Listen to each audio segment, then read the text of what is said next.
Hi everyone, here we've got Xiaomi Redmi 9A and let me show you how to reset app preferences on the following device.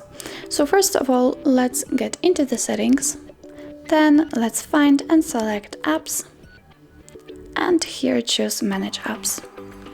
Now let's find the three dots icon, click on it and click on reset app preferences. Now your device will ask you if you really want to do that. It informs you that it will reset all preferences to disabled apps, disabled app notifications, default apps or background data restrictions for apps, and that you will not lose any app data.